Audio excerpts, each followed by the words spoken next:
अरे पार्वती, परेशान तो होगा ही ना। मैं एक बेटी का बाप जो हूँ, उसके हाथ पीले करने की उम्र हो गई है। परंतु अभी तो हमारे आनंदी मात्र 9 वर्ष की है। उसकी तो अभी पढ़ाई लिखाई की उम्र है। देखो पार्वती, लड़कियां पराया धन होती हैं। जितनी जल्दी विदा करो उतना अच्छा होता है। और कल से आनंदी की पढ़ाई लिखाई बंद। पर बापू, इसमें मेरी क्या गलती? आप मुझे पढ़ाई क्यों नहीं करने देते? देख, तेरी ये गलती है कि तू एक लड़की है। अगर लड़का होती तो? लड़का होती तो क्या बापू? देख छोरी, ज्यादा जुबान मत काट, वरना हलक से खींचकर बाहर फेंक दूंगा। पर बापू, अभी तो मुझे कुछ बनना है। मेरी पढ़ाई मत रोको बापू। देख आनंदी, तुझे पढ़ना है तो पढ़, पर यूं बाप की छाती पर बोझ बनकर मत बैठ। पर बापू, अभी तो मेरी उम्र पढ़ाई लिखाई की है। मुझे डॉक्टर बनना है बापू। छोरी, शुक्र मना, अब तक तू जिंदा है।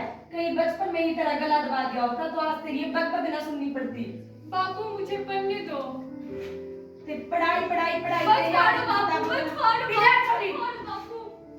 बापू, तुमने मेरी इन किताबों को नहीं, मेरी किस्मत को फाड़ा है बापू, मेरी किस्मत को फाड़ा है। देख छोरी, कापी किताबें सिर्फ छोरों के हाथ में अच्छी लगे, छोरियों के हाथ में मेहंदी अच्छी लगे, मेहंदी। पर बापू, मुझे चूल्हा जलाना अच्छा ना लगे है। देख छोरी, जितनी जल्दी हो सके चूल्हा जलाना सीख ले। तेरा ब्याह तो होके रहेगा, वो भी कल के कल। अगला जीवन है तेरी यही कहानी, आंचल में है दूध, आंखों में पानी। मुझे माफ कर दे बेटी, तेरी बापू के जिद के आगे मेरी एक ना चल सकी। मुझे माफ कर दे बेटी, मुझे माफ कर दे। तो इस तरह मात्र 9 वर्ष की छोटी सी आयु में आनंदी का विवाह गोपाल राव जोशी से हो गया। बाल विवाह एक सामाजिक कुरीति है और इस कुप्रथा का शिकार होना पड़ा आनंदी को। 5 वर्ष बाद आनंदी 14 साल की हो गई और उसके घर पर एक शिशु ने जन्म लिया है। देखते हैं आगे क्या होता है। अरे देखिए ना, इसे क्या हो गया है? अरे इसका माथा तो अंगार की तरह तप रहा है। इसे बहुत तेज बुखार है आनंदी। अरे आप भी कुछ भी बोलते हैं, दीजिए मुझे। माधव माधव, जल्दी से वेद जी को बुलाकर लाओ। जी हाँ, अभी बुला कर लाता हूँ। ये तुम क्या कर रही हो आनंदी? अरे भगवान की विभूति लगा रही हूँ। बस करो आनंदी, यह सब अंधविश्वास है। अरे आप यकीन तो मानिए, भगवान की कृपा से इसका माथा भी ठंडा हो रहा है और इसका बुखार भी उतर रहा है। आंखें खोलो, आंखें खोलो, तुम्हें तुम्हारी माँ बुला रही है। आंखें खोलो बेटा। अरे देखिए ना, इसे क्या हो गया है? ये आंखें क्यों नहीं खोल रहा है? आनंदी, हमारा बेटा अब कभी आंखें नहीं खोलेगा। नहीं, ऐसा नहीं हो सकता। मेरा बच्चा मुझसे कोई नहीं छीन सकता। पागल मत बनो आनंदी। माधव माधव, बंद करो ये पागलपन। भगवान ने मेरा बच्चा मुझसे छीन लिया। भगवान ने नहीं, तुम्हारी अशिक्षा, अंधविश्वास ने तुम्हारा बच्चा तुमसे छीना है। अगर तुम पढ़ी लिखी होती तो आज हमारा बच्चा जीवित होता। तुम अनपढ़ थी आनंदी, अनपढ़। नहीं, मैं अब अनपढ़ नहीं रहूंगी। मैं पढ़ूंगी ताकि कल किसी और आनंदी को इस इलाज के अभाव में अपना बच्चा ना खोना पड़े। शाबाश आनंदी, और यही तुम्हारे अपराध के लिए प्रायश्चित भी है।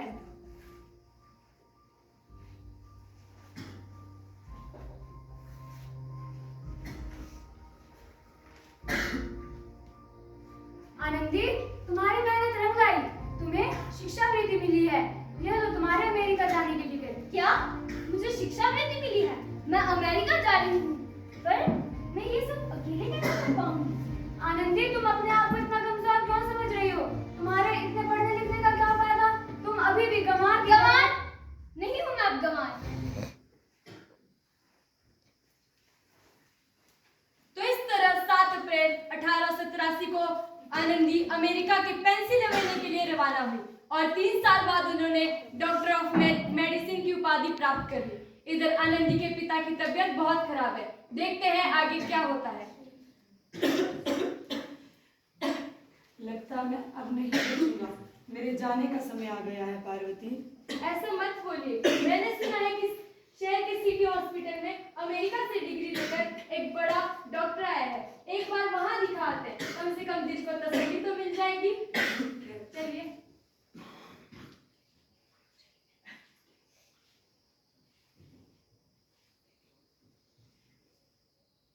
अरे इस मरीज की हालत तो बहुत ही खराब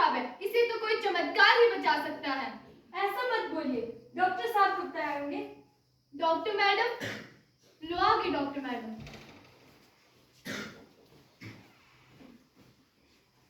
डॉक्टर मैडम, इस मरीज की हालत बहुत ही खराब है, इसे जल्दी देखिए।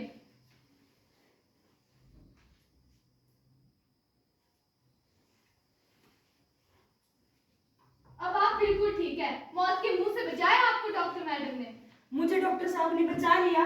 मुझे डॉक्टर साहब से मिलना है। डॉक्टर साहब ने नहीं, डॉक्टर मैडम ने बचाया आपको। मुझे मिलना है उनसे। डॉक्टर मैडम, डॉक्टर मैडम, आपने मुझे बचा लिया। मैं गरीब आपको भला क्या ही दे सकता हूँ। मुझे एक वचन चाहिए कैसा वचन? कि आप कभी भी किसी लड़के और लड़की में भेदभाव नहीं करोगे। आप हर एक लड़की को पढ़ने दोगे। अरे, आपने इन्हें पहचाना नहीं? ये आपकी बेटी है, आनंदी। ये आनंदी है बेटी। हाँ, मैं वही आनंदी हूँ जिसके हाथ पीले करके आपने उसके पूरे जीवन को काले अंधेरे में धकेल दिया था। मुझे माफ कर दो बेटी, मुझे माफ कर दो। मुझसे बहुत बड़ी भूल हो गई। तुमने मुझे बचा लिया, इसके बावजूद भी। मैंने ये सब जो भी किया है, ये आपके बचपन का एहसान का कर्ज उतारने के लिए किया है, जो आपने मुझ पर ना मारकर किया था। मुझे माफ कर दो बेटी, मुझे माफ कर दो। मुझसे बहुत बड़ी भूल हो गई बेटी, मुझे माफ कर दो बेटी, मुझे माफ कर दो। इन्हें माफ कर दो आनंदी। अगर सुबह तक खुदा शाम को घर लौट आए तो उसे बुरा नहीं कर सकते। इन्हें माफ कर दो आनंदी।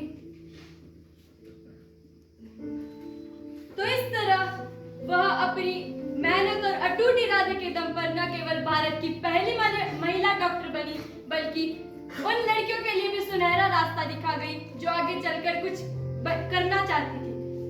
उम्मीद करते हैं आपको हमारी इस लघु नाटिका से कोई शिक्षा मिली होगी। धन्यवाद।